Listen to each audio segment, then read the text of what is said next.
Hello everyone, welcome you all. तो आज हम डिस्कस करने वाले हैं माइटोकॉन्ड्रिया के बारे में।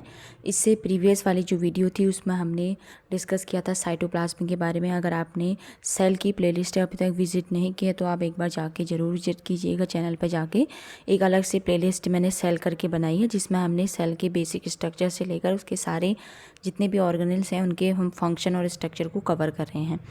तो आज हम पढ़ेंगे माइटोकॉन्ड्रिया, इसके स्ट्रक्चर और फंक्शन। काफ़ी इंपॉर्टेंट टॉपिक है और एग्ज़ाम में बहुत बार पूछा भी जाता है, हर बार पूछा जाता है, चाहे मास्टर्स हो या ग्रेजुएशन आप कर रहे हो। तो ये बहुत इंपॉर्टेंट क्वेश्चन है। तो लेट्स स्टार्ट। तो सबसे पहले देखेंगे कि माइटोकॉन्ड्रिया क्या है। तो mitochondria are double membrane organelles found in eukaryotic sales.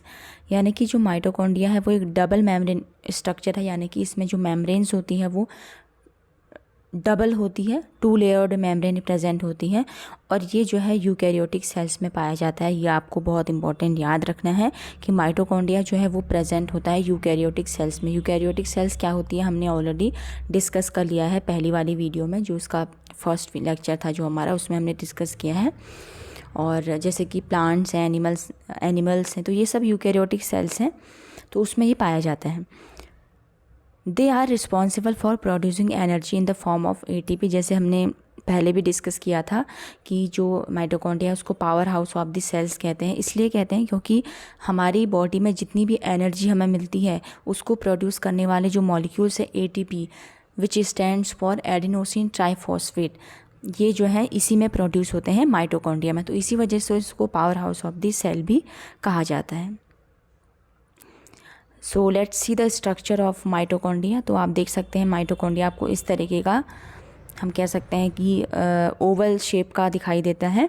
और इसमें आप देख सकते हैं सबसे बाहर वाली जो मेम्ब्रेन है उसको कहेंगे आउटर माइटोकॉन्ड्रियल मेम्ब्रेन। अंदर वाली जो मेम्ब्रेन है उसको कहेंगे इनर माइटोकॉन्ड्रियल मेम्ब्रेन। एंड यहाँ पर आप देख सकते हैं, यहाँ पर मैट्रिक्स इसका होता है, जो ये आपको अंदर जो स्ट्रक्चर दिखाई दे रहा है ये मैट्रिक्स है। और यहाँ पर कुछ क्रिस्टीज यहाँ पर प्रेजेंट होते हैं। उसके अलावा यहाँ पर जो सेल्स के बीच में, दो सेल्स के बीच में स्पेस होता है उसको ट्रांस मेम्ब्रेन स्पेस कहा जाता है। और सबसे इम्पॉर्टेंट बात, जो माइटोकॉन्ड्रिया है उसका अपना खुद का DNA होता है, तो यानी कि इसको हम कहेंगे माइटोकॉन्ड्रियल DNA। इसको भी अभी हम डिस्कस करेंगे। सो लेट्स सी, डिटेल में इसका स्ट्रक्चर देखते हैं। First is outer membrane.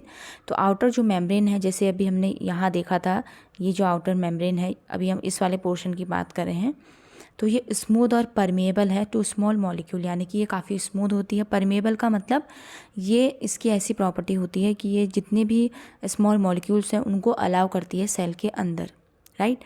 Selective permeable नहीं है बट परमेबल है, यानी कि जो मॉलिक्यूल्स हैं उसकी एंट्री को अलाउ करती है। Second is inner membrane. Now we are talking about inner membrane. This one सब पहले, इससे पहले ये कवर किया था, आप याद रखिएगा, मैं थोड़ा बताना भूल गई थी। इससे पहले वाला जो था आउटर वाला, उसमें हमने ये कवर किया था, दिस वन। और अभी हम इनर वाला कवर कर रहे हैं, ये वाला, ठीक है। तो जो इनर मेम्ब्रेन है हाईली फोल्डेड होती है into cristae, contains enzyme for ATP production. यानी कि जो इनर मेम्ब्रेन है वो बहुत ज़्यादा, आपको आप देख सकते हैं कि जो इनर मेम्ब्रेन है यहाँ पर ये काफ़ी फोल्डेड है, इस तरीके से बहुत ही ज़्यादा फोल्डेड स्ट्रक्चर यहाँ पर होता है, राइट। और ये क्या है, साथ ही इसमें कुछ एंजाइम्स होते हैं जो कि ATP के प्रोडक्शन के लिए हेल्प करते हैं। Next is intermediate space. Intermediate space का मतलब जो कि ट्रांसमेम्ब्रेन स्पेस भी हम उसको कहते हैं। ये स्पेस होता है बिटवीन द 2 मेम्ब्रेन्स। यहाँ पर आप देख सकते हैं ट्रांसमेम्ब्रेन स्पेस, जो कि ये 2 मेम्ब्रेन के बीच में है, यहाँ पर जो स्पेस है। क्रिस्टी है that folds that increase surface area for energy production. यानी कि जो क्रिस्टी है वो एक तरीके का फोल्ड होता है जो कि सरफेस एरिया को इंक्रीज करता है एनर्जी प्रोडक्शन के लिए, ठीक है। तो ये काफ़ी इंपॉर्टेंट है, क्योंकि जब सरफेस एरिया ज़्यादा होगा तो ज़्यादा ATP मॉलिक्यूल प्रोड्यूस होंगे, तो ज़्यादा ATP सिंथेसाइज होंगे। Next is matrix. मैट्रिक्स जो है यहाँ पर माइटोकॉन्ड्रियल DNA प्रेजेंट होता है, राइबोसोम होते हैं, कुछ एंजाइम्स होते हैं जो कि क्रेब्स साइकिल, जो कि रेस्पिरेशन, सेलुलर रेस्पिरेशन की एक साइकिल होती है। ये अभी यहाँ पर इम्पॉर्टेंट नहीं है, बट आप बस एक टर्म याद रखिए कि यहाँ पर जो है मैट्रिक्स वाला जो पोर्शन है वहाँ पर माइटोकॉन्ड्रियल DNA होता है, राइबोसोम होंगे और साथ में कुछ एंजाइम्स होते हैं जिसकी हेल्प से क्रेब्स साइकिल यानी कि सेलुलर रेस्पिरेशन स्टार्ट होता है। जैसे मैट्रिक्स यहाँ पर देख लेते हैं, मैट्रिक्स जो है ये वाला पोर्शन है, आप देख सकते हैं इसमें आपको यहाँ पर ये माइटोकॉन्ड्रियल डीएनए है, मैट्रिक्स में ही प्रेजेंट है, राइट। और उसके अलावा यहाँ पर राइबोसोम्स होते हैं और कुछ एंजाइम्स होते हैं। Next is mitochondrial DNA which is very important.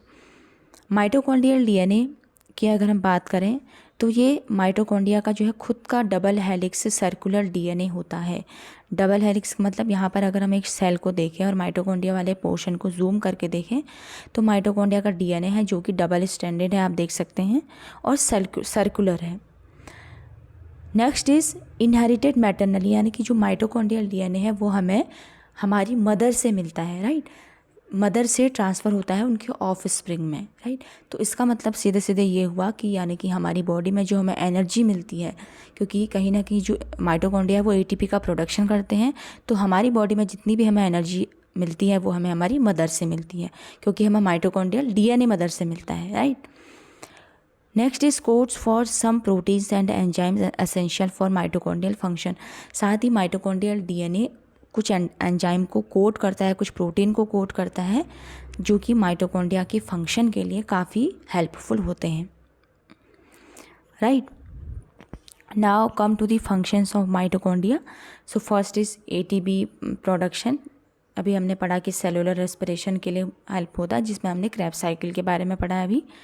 Regulation of metabolic activity of the cell, हमारे सेल में जितनी भी जो मेटाबॉलिक एक्टिविटी है वो हो रही है तो उसको भी ये रेगुलेट करता है। कैल्शियम आयन स्टोरेज करता है और रिलीज़ करता है, ये काफ़ी इंपॉर्टेंट है क्योंकि इसमें कैल्शियम आयन को ये रिलीज़ करेगा और स्टोर करेगा।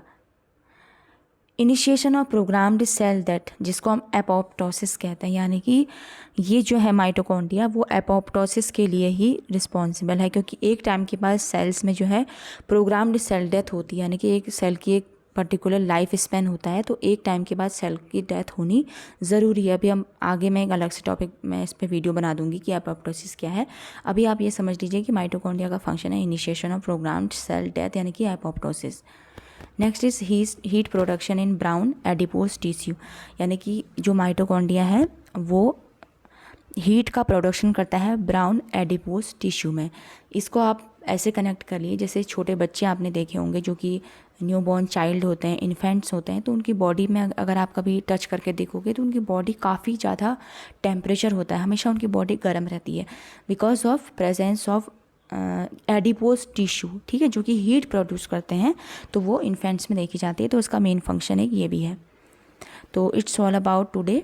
अगर आपको वीडियो पसंद आती है, बेनिफिशियल लगती है, तो आप ज़रूर कमेंट सेक्शन में बताइए, अपने सजेशन दीजिए, और जिस भी टॉपिक पे आपको पढ़ना है तो आप मुझे कमेंट करके बता सकते हैं। So if you like this video, do like share and subscribe my channel. Thank you for watching.